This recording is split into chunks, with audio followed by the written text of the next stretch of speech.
satisfied, a supportive customer base, and a largely diligent, committed, and well-motivated workforce. In sum total, the bank appeared to be performing well, rewarding all stakeholders, and enjoying a strong and positive standing in the marketplace, and with CBK as the industry regulator.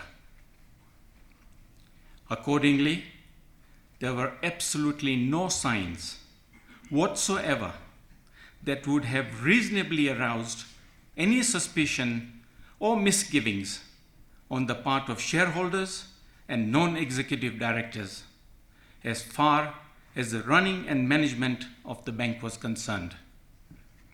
To reiterate, there were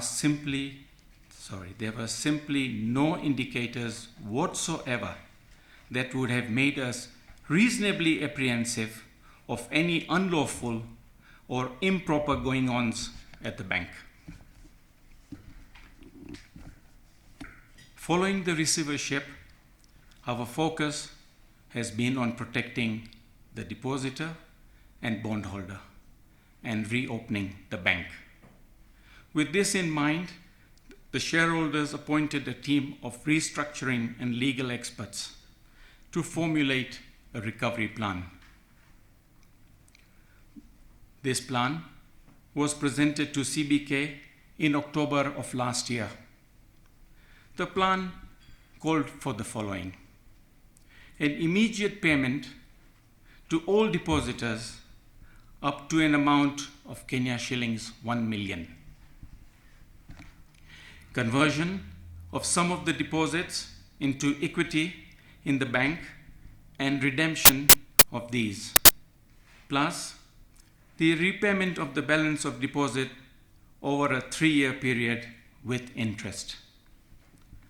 Protecting the long-term value of the bank with a view to attracting a strategic investor within the first 12 to 18 months of reopening. The aggressive pursuit of wrongdoers, whoever and wherever they may be, a voluntary capital injection from the resources of shareholders and their associates, and the reopening of the bank in early 2016.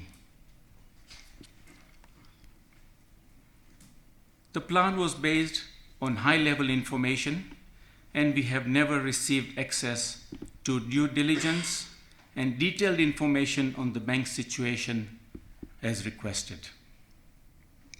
Regrettably, there has been no formal response to our plan, nor the presentation of an alternative solution for the bank from either CBK or KDIC.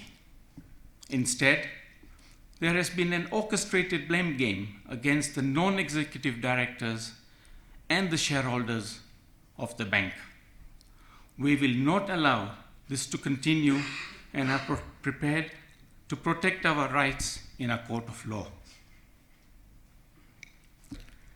The focus, however, must be on protecting depositors, bondholders, and non-complicit Imperial Bank staff, and going after the real culprits in this fraud, individuals who are known to us and the CBK. We are here today to let the depositors, bondholders, employees, and all stakeholders in the bank know that we remain committed with CBK, KDIC, depositors, and other potential investment groups, of which there are several, and other banks, to ensure depositors and bondholders are made whole. We believe the Governor of the Central Bank of Kenya to be a principled man whose institution has been let down by a handful of dishonest individuals. We find ourselves in a similar situation and urge him to engage and work with our steering committee and restructuring experts to open Imperial Bank. There is too much at stake to lose sight of what is important, and we are committed to the cause and are prepared to fight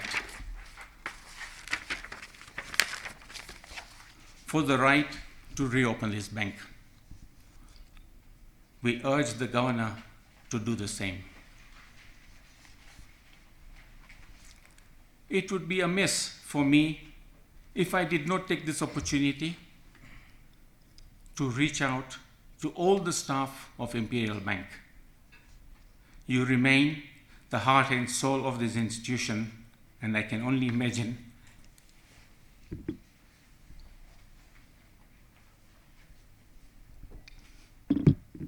the sense of betrayal, anger, and uncertainty.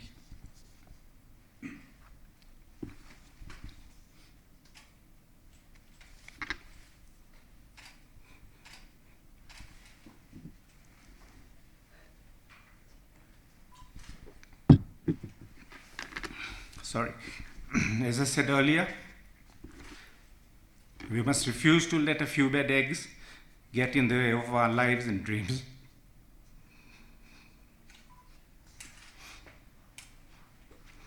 Thank you.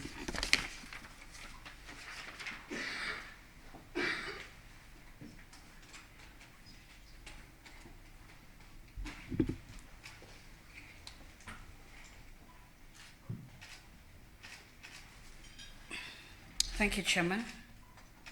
We have the statement, the press release, and a list of an aid memoir that at least spells down the dates of all the occurrences to date.